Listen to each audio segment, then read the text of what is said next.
Assalamualaikum warahmatullahi wabarakatuh. Hai semuanya.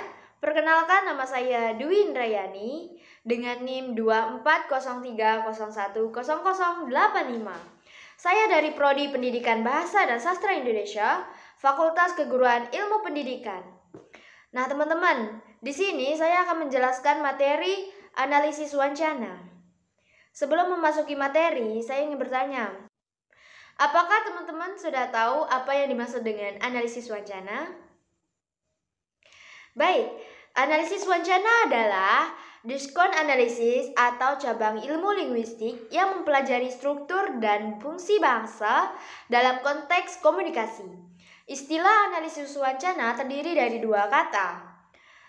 Yang pertama itu analisis, yang artinya penyelidikan atau penguraian. Yang kedua itu wancana, yang berarti yang merujuk pada kesatuan komunikasi verbal atau tulisan yang memiliki makna. Analisis wancana memiliki tujuan. Yang pertama itu analisis wancana bertujuan untuk memahami makna dan struktur bahasa dalam komunikasi, baik lisan maupun tulisan. Ini mencangkup membongkar makna, menggali isi pesan dari sebuah wancana. Yang kedua itu memahami kaidah kebahasaan, mempelajari aturan bahasa yang digunakan dalam wancana. Ketiga itu produksi wancana. Ini memberikan referensi untuk menciptakan teks baru. Yang keempat, menemukan makna simbolik, yang mana mencari arti dari lambang tertentu dalam konteks komunikasi. Analisis memiliki pendekatan. Yang pertama itu ada analisis wancana dapat dilakukan dengan berbagai pendekatan, antara lain seperti positivisme empiris. Nah, ini berfokus pada struktur kalimat dan pengertian bersama antara komunikator dan komunikan. Yang kedua itu ada konstruktivisme. Nah, ini menekan pada subjek yang berkomunikasi, memperhatikan konteks sosial dan pengalaman individu. Analisis juga memiliki ciri-ciri. Yang pertama itu wancana meliputi kajian tentang pembahasan wancana secara alamiah, baik lisan maupun tulisan.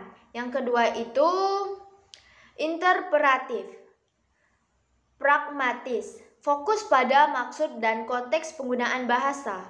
Yang ketiga itu interansif, menghasilkan kesimpulan berdasarkan ungkapan dalam konteks tertentu.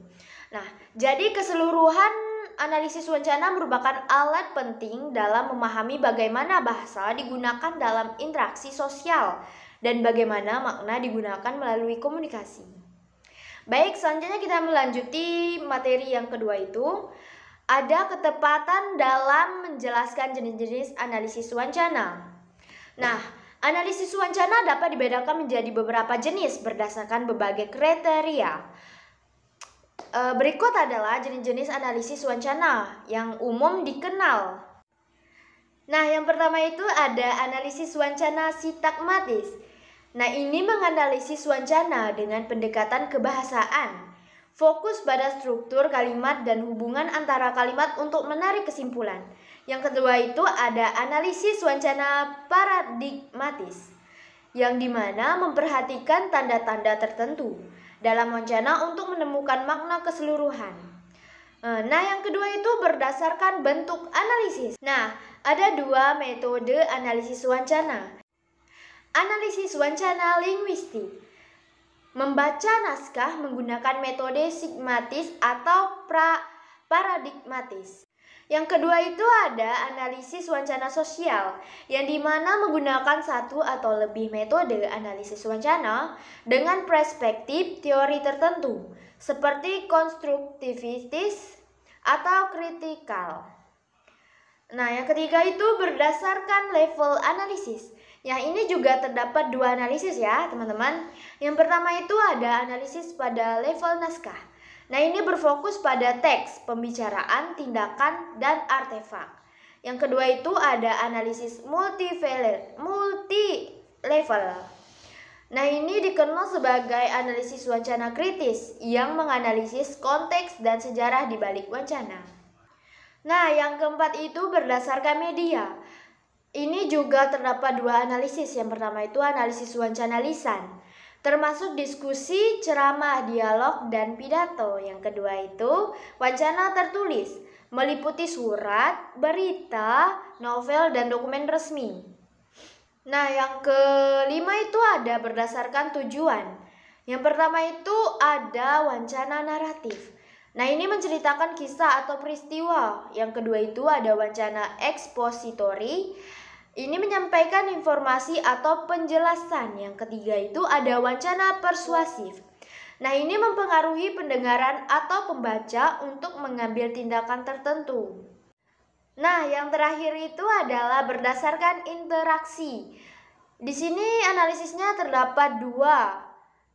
Yang pertama itu analisis wancana interaksi. Ini menekankan hubungan timbal balik antara penuturan dan pendengaran. Yang kedua itu ada wancana transaksi. Nah, ini berfokus pada isi dan informasi yang disampaikan tanpa interaksi langsung.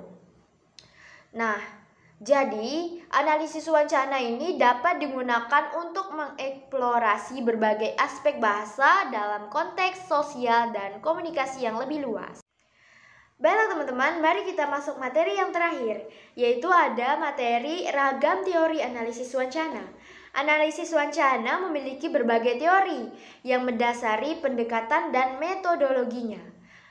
Berikut adalah penjelasan mengenai ragam teori analisis wancana yang penting. Yang pertama itu ada analisis wancana kritis atau critical discourse analysis. Nah, analisis ini berfokus pada hubungan antara bahasa, kekuasaan, dan ideologi. Teori ini menganggap bahwa wancana tidak hanya mencerminkan realitas sosial tetapi juga membentuknya. Beberapa pendekatan dalam analisis wancana kritis meliputi Norman Forslund. Ya, ini menyatakan bahwa wancana adalah praktik sosial yang memiliki dampak timbal balik terhadap struktur sosial.